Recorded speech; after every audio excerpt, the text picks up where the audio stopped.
Some artists come to be known by a single name. In the world of boot fitting, if you hear someone mention Ernie, they're talking about this guy in this place. Jeff Ernie Ernst has been perfecting his craft for more than 39 years. His shop, Bootworks, is literally steps from the lifts here at Park City Base area. A lot of challenging boot fitting cases come looking for a miracle. You can read their love letters on his website's testimonials page. But before we meet Ernie, if your skiing has hit a plateau or you're sensing a problem in your ability to turn, go see a boot fitter. These are not your father's skis. Today's skis are like sports cars that come alive with minimal effort if you're set up to give them the fine inputs they require. As these videos show, it takes just a few minutes with a good boot fitter to learn if you need a stance correction, and if you do, the benefits last a lifetime. Yes, it's my business and this is a promotion, but this is a campaign to help the skiing public help themselves. Getting a lateral stance problem fixed is one of the best things that can happen to your skiing. And please help me get the word out to everyone by giving these videos a thumbs up and subscribing. Thanks for your support. And now here's my interview with Ernie. I'm here today at Bootworks with Jeff Ernst, aka Ernie, famous Park City boot fitter extraordinaire, one of the top boot fitters on the planet. And I'm really happy to be able to talk with you today, Jeff. Hope you can kind of enlighten me on some of this stuff going on with stance. Obviously a big stance guy with Cantology. In talking with the public, I think the public doesn't understand enough about the importance of stance in their skiing. So let's start with, what's the perfect stance? Perfect stance is applicable to each individual. So there is no real perfect stance per se. Okay. Intermediate versus racer versus expert instructor, etc. We will set them up accordingly based on that. What do you try to do with each of them? So with an upper level, upper tier skier, master's racer, instructor, we try and set the center of the patella line up with center mold of the boot. Mm-hmm. So if it's someone at intermediate-ish level or below, or even advanced intermediate, depending on who they are, how athletic they may be, we'll set them slightly inside that center mark. So they have a little bit what we call feather, to where they can actually drift the ski and steer the ski a little bit before it's on an edge. So that's kind of... Now, can you relate that center of patella to the center of the boot to flat? Are we talking, is inside, outside versus flat? I'm a big believer in the value of neutrality in skiing. Right. A guy told me long ago, skiing is like being a boxer. You want to be neutral at all times in all dimensions because you don't know what the hill's going to throw at you or you're going to want to pull off in terms of a turn. To me, we turn left, we turn right, and in the middle of that is neutral, and neutral by definition is flat. Neither ski is turning. Correct. So relating it to that kind of a discussion, when you say you line somebody up inside, outside, off of flat, we're talking about, and... So if you are actually over-edged or the center of the patella is outside the center mark of the boot, it's very difficult to get the ski to do what you want to do. It's already on an edge, you can't get it off of an edge. So you have to use a lot of upper body rotation to get the turn initiated. Makes things a lot more work, a lot more effort than is necessary. So if we can get you flat, that quiets the upper body down and things start to happen at the foot level. On the other end, if you're inside the center, you basically can't get an edge. So the knee is inside, A-framed as we would call it.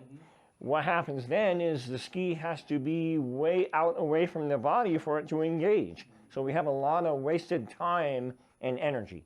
So that's kind of the extreme on both ends. As far as neutrality, again, that's applicable to each person. Some people, we get them dead center, and then we'll go plus or minus a half degree, and some feel better with it a little bit more strong. Some feel better with it slightly under edge. So a lot of it just depends on the individual. We will get them in the zone. If it's an upper tier skier, we'll let them kind of feel it, sensory feedback from the foot to the brain, and they say that feels the best. Do you ever, do you cant within the boot at all? We don't do it internally in the boot. There have been people and companies that make pieces and parts to do so. When you start doing that, you jack the angle of the foot and lower leg in the boot, which is kind of causing more problems. So everything we do is set the cuff as close as you can to the leg shaft.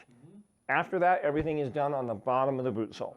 Interesting talking about having to work with your upper body a lot, because where skiing came from back then with those skis with no side cut, we had to get all kinds of crazy rotation, counter rotation, down on weight, big time, up on weight, to get the skis to get into the fall line and across. I wanted to get in and across that fall line and arrest that skid and try and make it into something that someone might call a carve. You know, and that was the way we skied back then. And now with skis having such, you know, these are Porsches we're on now relative to what we were using then. The adjustments, the steering is so nice and precise. We don't need all of that motion up above if we just have the proper engagement of the At the foot level. A big difference in how we ski now, and a big difference in the importance of alignment. Correct. How do you go about getting people to that perfect alignment for them? As far as equipment use? Your process. I know that you've got a Kaiser rig or two here. We have a couple Kaiser alignment devices. We have Bosch laser. When do you use one approach over another? Typically, for simplicity purposes, we go with obviously the Cant shims for the assessment. A square just to make sure the boots are square on the platform. Okay. That square also allows us to see what's happening with discrepancy in leg shaft length and or hip offset, things like that. So that's typically where we start. The line level laser doesn't lie. Snow is a deformable surface. And I know that in Cant or adjustments and trying out Cants with people, that people are totally able to differentiate between at a half a degree at a time, which is actually less than the thickness of a credit card, like 75% of the thickness of a credit card. So when you've canted someone on a hard surface and you think that their weight is balanced, and then they go out on the snow, how do you reconcile those variables into that? That's why we have the Kaiser devices that are dynamic, as well as the atomic device that is dynamic with a laser.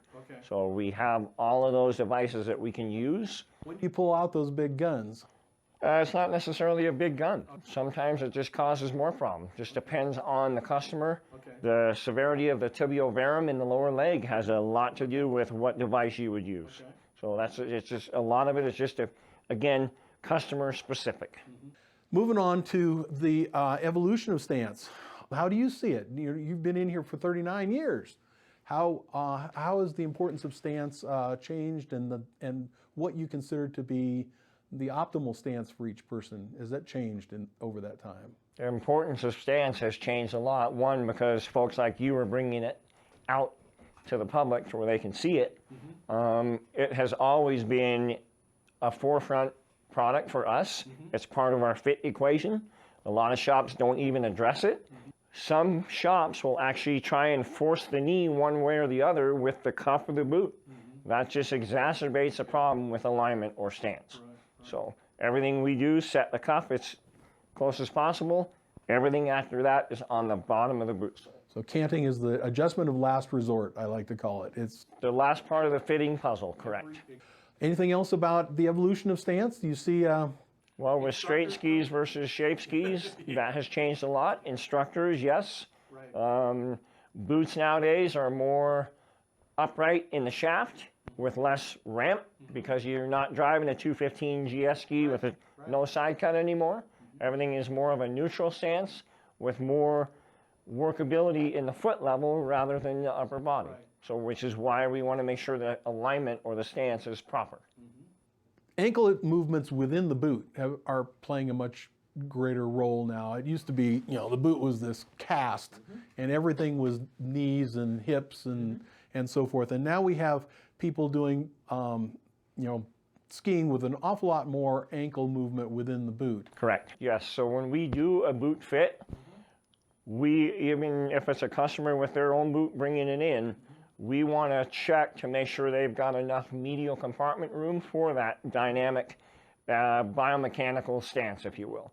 So if they're locked and loaded in there with a foam liner and no shell work, it's either an on and off switch or nothing. Whereas if we can get that ankle compartment opened up, it allows the foot to be more active, better balance, better feathering and pressure throughout different parts of the turn, quiets the upper body down. So all those things come into play as we do the alignment assessment. So that it would be early on before we actually do any alignment. Now you sell boots here, pretty much boots and socks. I can see in, Custom orthotic. of the people that come in the door, what's the percentage of that population that needs some alignment correction on one or at least one foot? 1 in 50 pair of boots that we sell don't need something. 1 in 50? So like, So the odds are you're going to need something done, correct? Whether it be both or one leg. wow. We're all unfortunately cattywampus. Yeah. No kidding. I know we've seen a lot. In fact, the guy you worked with this afternoon had an injury, an accident injury. Some of these guys have really some problems have been developed. I think you yourself have had some surgeries. How does that impact how you align them? Kind of speak to the injury population, if you will. So injuries in the sport of skiing can affect boot fit, Car accidents. car accidents, whatever it may be, bike accident, ski accident. All of those things can affect the overall fit of the boot and the end assessment as far as being on a flat ski. So quite often if there's a leg injury or a knee injury, tibial plateau, whatever it may be, femur, i.e. like myself, it will change the leg shaft length. You'll have an offset hip. You'll get torque in the lower back, things like that. And then you're not able to stand equal pressure on both skis. So that has a big factor in alignment, not only getting the leg shaft lined up right, but squaring the hip to where we're standing more equal on both feet. And you can shim as well as cant. Correct. So we would do a conjunction, both of those, to get you standing flat and more equal weight on both feet with the hip more square. Outstanding. Everybody that comes in, I mean, our eyes are tuned to looking at that. You can see the shoulder tip back, you can see the hip back, tip back. So our eyes are kind of looking at that as we're doing this. It's really important when people do have a stance problem that you kind of steer them into a boot that can be canted. Correct. I know that we can certainly cant solid sole boots, lace liner race boots, and over the last few years we've gotten a lot of manufacturers on board with this whole thing. They recognize the importance of stance and they have modified their boot soles to allow for it. Correct. I mean, it's to the point now with a lot of the tech boots, because you can't really do much as far as canting and alignment because of the router bit. To where we end up doing the assessment and then we'll send them down to a shop and they'll actually take the binding and affix it with the cant strip between the ski and the actual binding itself. So that client that couldn't normally benefit from it can benefit from it. You would do the assessment, determine the correction, and he's going to put that then under the binding. We give that prescription to the shop tech and or the customer. They take it to the shop tech and they physically do it under the binding, like the old way, between the binding and the ski. Right. I grew up with some of that, yeah. Do you do much sending people out on the hill with Testing with tape? testing with tape? Correct. Okay. Yeah. Well, if they already have some type of a sole on the bottom of the boot, you can trim. But for simplicity purposes, yeah, we can send them out with tape. In fact, we do that quite often with a lot of the ski team kids because their coach wants to see it first before we physically do it. And then once the coach gets it where they want it, we'll measure that tape with a micrometer, do the adjustment based on that. Are there any things that, I'm just kind of prompting here, any things we should be talking about, any message you want to get out to the public about stance and the importance of really getting it dialed in nowadays with these skis and these boots? Don't be afraid to talk to your boot tech about stance. It's very important. As a mid-level skier, intermediate skier, it's even more important, even though you don't think it would be because you're not skiing 100 days a year, you're skiing 7 to 10, 15. It's very important. It's harder to compensate for someone that is not as proficient. So alignment is very, very important. Getting on a flat ski makes it easier to steer the ski before you tip it on and off an edge and less prone for injury. getting the alignment done and the canting and the stance set up properly quiets the body, especially the upper body down, and gets you more balanced over your skis. Well, Ernie, I really appreciate you taking the time to meet with me today. You know, obviously, as a customer of mine for almost 11 years, I really appreciate your business. We appreciate your time, Will. Thanks for coming down here from the Northwest, and it's a wrap. It's a wrap.